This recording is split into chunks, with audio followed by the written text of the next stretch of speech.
Estos fueron los temas más discutidos en redes sociales durante la última semana.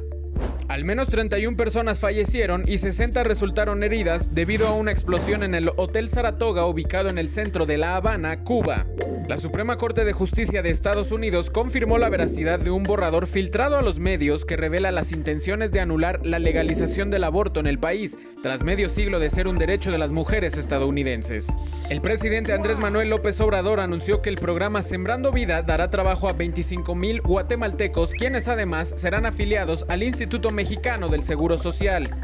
El boxeador mexicano Saúl El Canelo Álvarez perdió ante el ruso Dimitri Bivol por decisión unánime, su primera derrota en 9 años. Sergio El Checo Pérez terminó en cuarto lugar en el Gran Premio de Miami de la Fórmula 1. El primer puesto fue para su coequipero Max Verstappen. Videos difundidos en redes sociales muestran que un avión de Volaris estuvo cerca de colisionar con otra aeronave en una de las pistas del Aeropuerto Internacional de la Ciudad de México debido a un error de la torre de control. El director general de Servicios a la Navegación en el Espacio Aéreo Mexicano, Víctor Hernández, renunció a su puesto tras el incidente. La fiesta del 10 de mayo fue tendencia con miles de mexicanos celebrando a sus mamás. Otros países latinos también festejaron a las madres el domingo 8 de mayo. Hola, ¿qué tal? Qué gusto saludarlos una semana más aquí en Trending. Una semana de festejos, primero celebrando a las mamás, pero ahora nos toca reconocer a otro sector que también hace una gran labor para la transmisión de conocimientos. Nos referimos, por supuesto, a los maestros. ¿No es así, Pau? Qué gusto saludarte. ¿Cómo estás? Lili. Muy bien, gracias. Feliz de estar nuevamente contigo en Trending. Saludo también a todo nuestro público.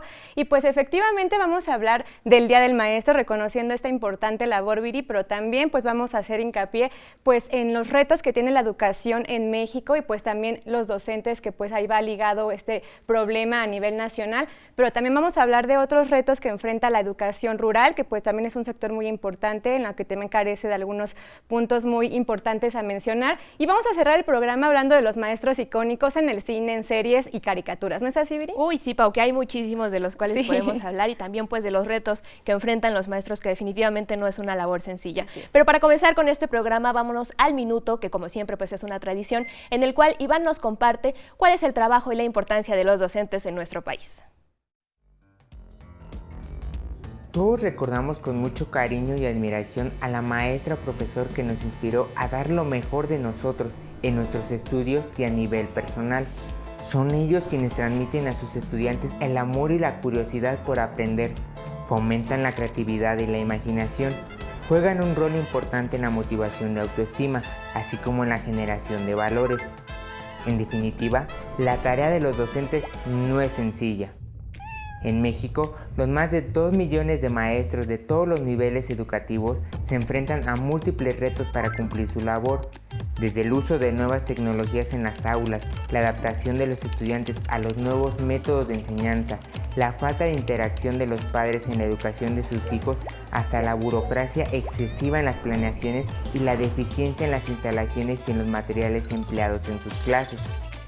A pesar de esto, los docentes tienen la oportunidad de contribuir al cambio de la sociedad, porque educar es la mejor herramienta de transformación social. Y bueno, ahí lo tenemos, ahí el significado de lo que es la docencia, Viri, pero ahora vamos a hablar también de los retos que tiene a nivel nacional, pues no solamente los maestros, sino también la educación en general, porque te platico que en 9 años solamente ha aumentado 1,000 pesos el salario de los docentes en nivel básico. Es algo muy poco si hablamos de que ellos están preparando no solamente a niños, sino también a jóvenes, adolescentes y a los mismos profesionistas que están hoy al frente de tantas empresas, ¿no? Así, Pau, es muy poco, y pues ¿cuántas veces no hemos escuchado incluso de maestros que tienen que hacer doble turno, que incluso tienen que tener otro empleo para poder sobrellevar sus gastos, ¿no? Y sin embargo, pues es de valorarse que muchos de ellos continúan dando clases precisamente y más que nada por el amor a la enseñanza. Pero para conocer más sobre los retos de los docentes en nuestro país, vamos a ver la primera parte del reportaje que esta semana nos preparó Andrés.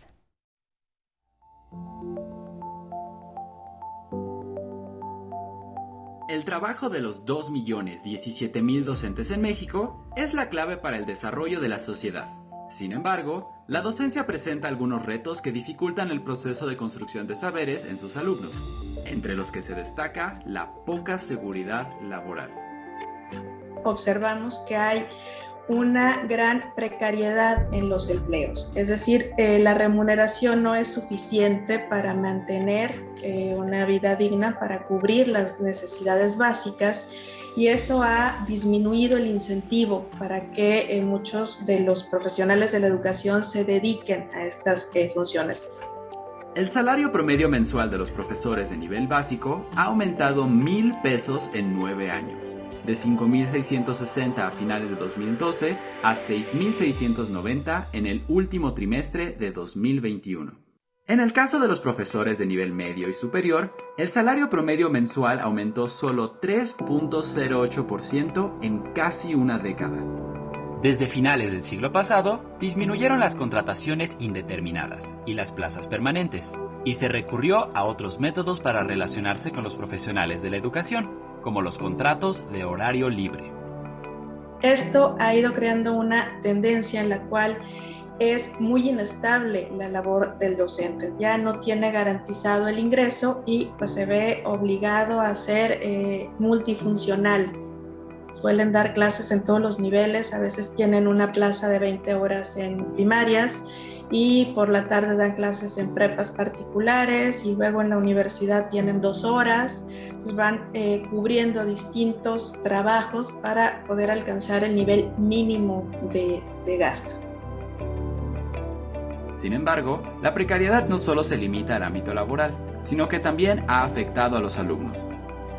Los alumnos de la educación pública están colocándose en la parte baja de los indicadores que hay en aprendizajes y lamentablemente se está abriendo la brecha terriblemente entre los que están en escuelas privadas y los que asisten a escuelas públicas.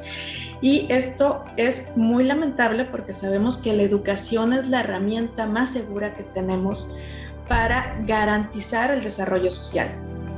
Para revertir esta tendencia, aseguran los especialistas, se debe apostar por los programas compensatorios, así como la formación constante del docente.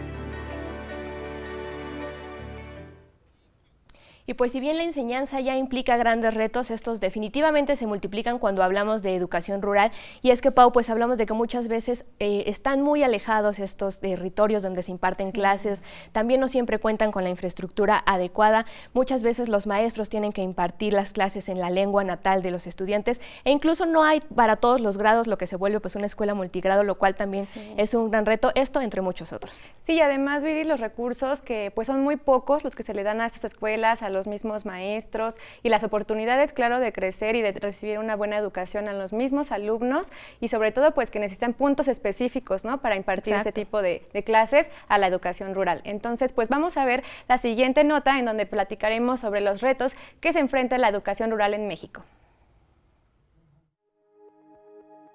En 1921, José Vasconcelos estableció las escuelas rurales con el fin de unificar culturalmente y garantizar la educación para todas las comunidades de México como parte de su campaña de alfabetización. Para el sistema educativo nacional, define a la educación rural como la educación que se imparte en territorios que cuentan con menos de 2.500 habitantes, que es el criterio que utiliza el INEGI para definir a los territorios rurales. Se lleva la educación a todas las zonas o a todas las poblaciones o territorios del país, y en ese sentido pues también va tomando distintas caracterizaciones dependiendo del contexto y momento histórico en el que se inscriben, y esto se ve en las distintas modalidades de escuelas que tenemos en los territorios o en el territorio nacional. Esta modalidad pedagógica se diferencia de otras por los contenidos educativos que utiliza y su aplicación, los cuales dependen de la edad del grupo poblacional que va dirigido o el grado educativo. También esta modalidad ha estado atravesada por la educación indígena, entonces ahí tenemos también algunas características de la población a la que va dirigida. Algunas de estas escuelas son escuelas que imparten una educación en su propia lengua o son escuelas bilingües. Algunas de estas son escuelas muy pequeñas que se han denominado escuelas unitarias o escuelas multigrado. Otra de las grandes diferencias de la educación rural con la educación urbana son los docentes que imparten las clases. Cabe aquí decir que los docentes que imparten educación en estas escuelas son maestros que se forman en las normales rurales. Entonces son también un tipo de profesor específico que es formado para dirigirse a niñas y niños con características, con lenguas, con culturas y contextos particulares. Sin embargo, en este tipo de sistema pedagógico aún persisten desafíos para cumplir con el derecho a la educación en las comunidades rurales del país. Hay en los 90 o con la entrada del neoliberalismo un declive de la educación rural, es lo que ubican los expertos, que hay un abandono, y lo podemos ver en las escuelas con la historia, con menos inversión a estas escuelas. Pese a los esfuerzos de los docentes y de los estudiantes de las comunidades rurales, factores como las largas distancias para llegar a los centros educativos, la falta de recursos y la escasa visibilidad y atención a estos territorios continúan siendo impedimentos para hacer llegar una educación de calidad. Llegó momento de ir a una pausa, pero no se vayan, porque al volver en la entrevista hablaremos sobre cómo ha evolucionado la enseñanza gracias a la tecnología y lo que se aprendió durante lo más alto de la pandemia. Regresamos a En Trending.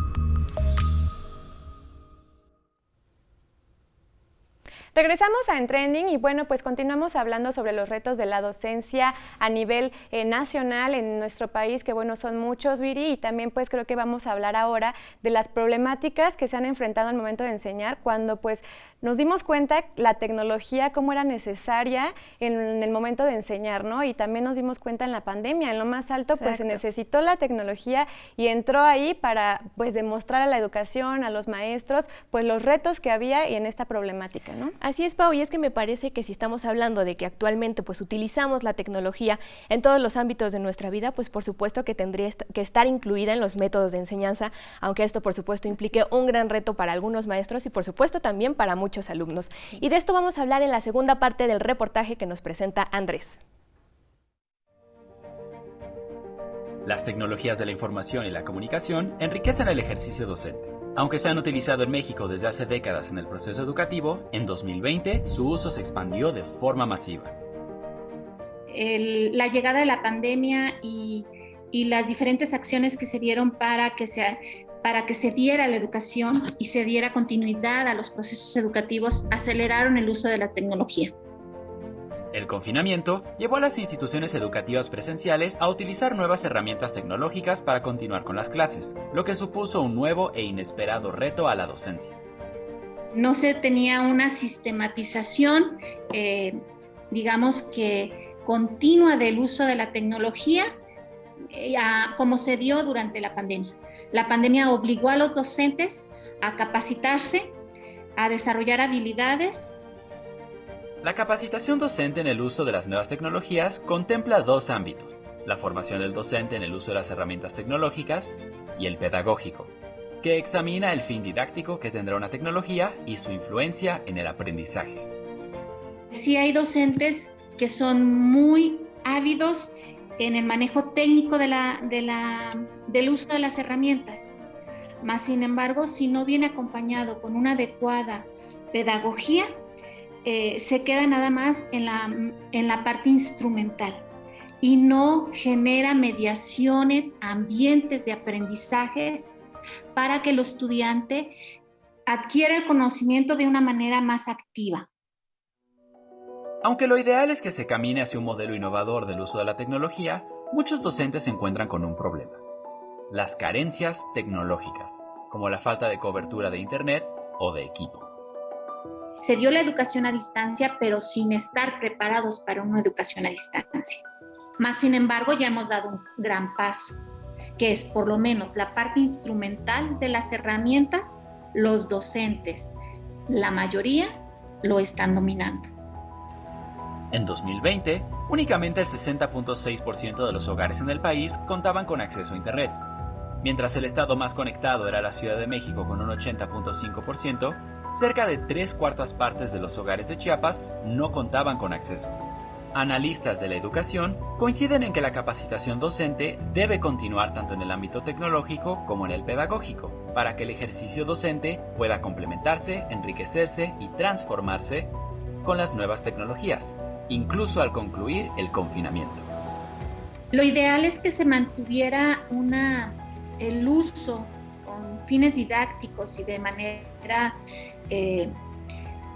constructiva del aprendizaje de estas herramientas tecnológicas, porque muchas de ellas apoyan, motivan al estudiante, son un aliado en los procesos de comunicación, de los procesos didácticos y los procesos de enriquecer el proceso de enseñanza-aprendizaje.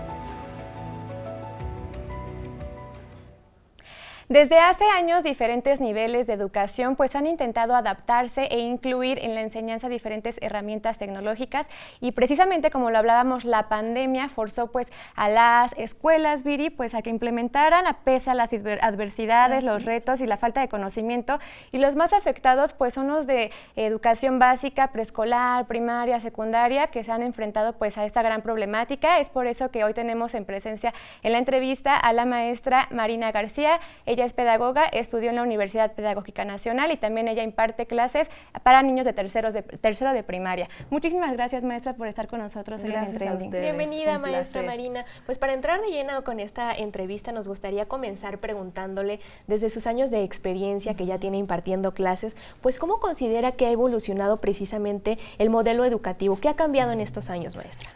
Pues yo pienso que el cambio lo veo principalmente en los estudiantes y en los docentes, porque ellos son los que han dado la pauta a esta transformación, como bien lo mencionan. El alumno ya no es como era antes, que solo se sentaba a escuchar y a hacer lo que decía el maestro, que era el protagonista. Él se ha vuelto ahora protagonista de esta enseñanza-aprendizaje, de esta dinámica que se vive dentro del aula. Y bueno, el docente hemos ocupado el papel ya no solo del que tiene la razón o el que transmite el conocimiento, sino ahora somos una guía para nuestros alumnos que ahora se han vuelto personas más razonables, que proponen, que participan. Entonces yo creo que ese es el cambio principal que yo he visto en la educación a partir de, bueno, los años que yo estuve como alumna, ahora este tiempo que he estado como docente. Ok, maestra, y también creo que es muy importante pues hablar de la pandemia, ¿no? Sin duda vino a transformar, a cambiar los métodos de enseñanza. ¿Cómo fue, digamos, este método al que ustedes tuvieron que adaptarse? Y también cómo fue esta transición, porque también creo que muchos niños no tenían acceso a internet, o bueno, se enfrentaron a muchísimas problemáticas, ¿no? ¿Cómo fue esta transición? Sí, pues definitivamente, como lo han estado mencionando durante el programa, la palabra es reto, ¿no? Fue un reto para todos. Y sí, aquí vemos esas carencias que se mencionaban en la nota anterior, porque bueno, yo trabajo en una escuela de gobierno, donde las carencias saltaron más a la vista, porque al trabajar con una educación en línea y a distancia, se requería de aparatos móviles, de internet, de televisión, para el Aprende en Casa, que lo facilitó la Secretaría de Educación Pública, y nos enfrentamos a que había alumnos que ni teléfono ni tele tenían, ¿no? Entonces nosotros como docentes tuvimos que hacernos de todas las habilidades, todas las herramientas para hacer llegar a cada uno de esos alumnos en las diferentes condiciones que tenían el aprendizaje y que ellos nunca dejaran de gozar de la enseñanza. En mi caso, pues con unos ocupaba herramientas como el Google Classroom, el Google Meet. Los que no tenían internet, pues les hablaba por teléfono. Los que no tenían teléfono, pues les tenía que ir a dejar material como copias en persona para que ellos puedan. Y bueno, ellos, pues realmente creo que ellos son los héroes para mí de esta pandemia, porque pues ellos se las ingeniaron como podían, se vieron las ganas, ellos sacaron adelante ahora sí que su temple, porque con todo y aparte de sus problemas personales, que también la pandemia desató, ellos pues hacían todo para cumplir. Maestra, aquí está mi tarea, aunque sea a las 10 de la noche que llegaba la mamá con el celular y podían mandar por correo, se salían a encontrar la señal. Entonces pues yo creo que eso es con lo que yo me quedo, ¿no? el aprendizaje que tuvimos en conjunto, tanto ellos como nosotros. Claro, un gran trabajo en equipo de ambas partes. Maestra, en la nota anterior precisamente veíamos la importancia de la capacitación a los maestros. A partir de ello nos gustaría saber, ¿usted considera que es importante esta capacitación ahora en el uso de las nuevas tecnologías? ¿Usted a lo mejor ha recibido alguna capacitación de este tipo? Sí, definitivamente creo que es fundamental, ¿no? Y ahora la pandemia nos lo vino a enseñar, porque nos agarraron ahora sí que desprevenidos. Fue algo que llegó en el momento que nadie lo pensaba, si ya las TICs estaban instaladas, hay programas, se trabajan, hay escuelas que tienen pues los proyectores, ya son más adecuadas a las TICs, no se tenía ese conocimiento que se necesitaba para llevar a cabo una educación 100% en línea y a distancia. Entonces, pues sí, creo que es fundamental estar en constante capacitación. Y sí recibimos capacitación. Cuando empezó la pandemia, la Secretaría de Educación Pública puso a nuestro servicio, a nuestro alcance, diferentes tutoriales, cursos, y bueno, y también cada uno desde su lugar, los maestros que lo necesitaban, yo en lo personal busqué de manera exterior porque sinceramente yo a veces no entendía, ¿no? Y entonces me sorprendió metiéndome a YouTube, muchos maestros subían tutoriales de sus clases, cómo las daban, y eso también fue bonito poder encontrar a través de la distancia y maestros que no conoces, una red de apoyo. Claro. Una red de apoyo y decir, ay, mira, él le hizo así, ahora yo lo voy a hacer. Porque no era el hecho de le voy a copiar, es el hecho de vamos a aprender juntos de esto que a algunos les costó más trabajo de los docentes, porque yo tengo compañeros que realmente la sufrieron, porque nunca habían tenido la cercanía, y entonces fue ayudarnos. Entonces creo que sí, es fundamental que a partir de esto sigamos con esta capacitación. Maestra, pues tenemos menos de un minuto, ahora sí que en pequeñas palabras, pues ¿con qué nos quedamos? ¿Cuál es el aprendizaje de esto para que continúe en las clases, en la docencia a nivel nacional? Pues yo definitivamente me quedo con la resiliencia que tuvo cada uno de los actores, ¿no? Tanto docentes como alumnos, esa capacidad de improvisar, de seguir adelante, esa actitud de llevar a cabo como maestros el conocimiento de sus alumnos y los alumnos de interiorizarlo y seguir adelante. Creo que eso es muy importante, la actitud de cada uno. Claro, maestra, con esa reflexión nos vamos a quedar. Muchísimas felicidades por su gran labor y pues muchísimas gracias también por habernos acompañado aquí en Trending. Muchas gracias a ustedes por su tiempo y por el reconocimiento. Muchas gracias, maestra, y pues bueno, la invitamos a ver la siguiente nota donde pues también creo que los maestros dejan huella de diferentes maneras, no nada más en la vida académica, sino también en la vida personal, y pues así lo reflejan muchas películas, ahora sí que dentro del cine, de series, de caricaturas y demás, así que vamos a ver esta siguiente nota muy diferente sobre los maestros más icónicos en la nota que nos trae Yadira. La figura del maestro es de suma importancia en nuestras vidas y el séptimo arte da cuenta de ello. A propósito del Día del Maestro, te compartimos una lista con algunas películas que reflejan la íntima relación que existe entre estudiante, docente y educación. Simitrio es una cinta mexicana en la que Cipriano, un maestro de edad adulta, entregado, amoroso y comprometido con las clases que imparte en una primaria rural, tiene que lidiar con las travesuras que le juegan sus alumnos en nombre de Simitrio, un estudiante que tuvo que salir del pueblo y cuya ausencia aprovechan para jugarle bromas pesadas a este profesor, quien muestra paciencia, humildad, tolerancia y responsabilidad para guiar a cada uno de sus alumnos en su formación. La sonrisa de Mona Lisa, ambientada en el año de 1953, es una crítica al papel de la mujer en los 50s, protagonizada por Julia Roberts como la profesora Katherine Watson, quien enseña a sus alumnas la importancia de pensar por sí mismas y que más allá de ser esposas o madres, existen otras posibilidades para realizarse como mujeres y cambiar este paradigma. Mente indomable, un joven rebelde pero con una gran capacidad para las matemáticas, prefiere pasar el tiempo entre sus amigos y cerveza hasta que debe elegir su futuro, seguir con su vida sin responsabilidades o entrar a una universidad y aprovechar su talento. El profesor Sean Maguire, interpretado por Robin Williams, será pieza clave para su futuro. Escritores de la Libertad o Diarios de la Calle narra la historia de Erin Grobel, una profesora recién salida de la universidad que llega a un instituto multiétnico donde la violencia y el racismo son frecuentes, convirtiéndose en todo un reto para la joven profesora, que buscará métodos de enseñanza para que sus alumnos dejen la violencia de lado y puedan aprovechar sus talentos. El Club de los Poetas Muertos, Rebelión en las Aulas, Los Chicos del Coro, La Clase, La Educación Prohibida, Whiplash, Matilda y hasta El Profe de Cantinflas son algunos otros filmes que exponen la vocación del docente y el compromiso que adoptan para el desarrollo constante y la transformación de la sociedad a través de la educación. Ya no están en kinder, déjense jaladas.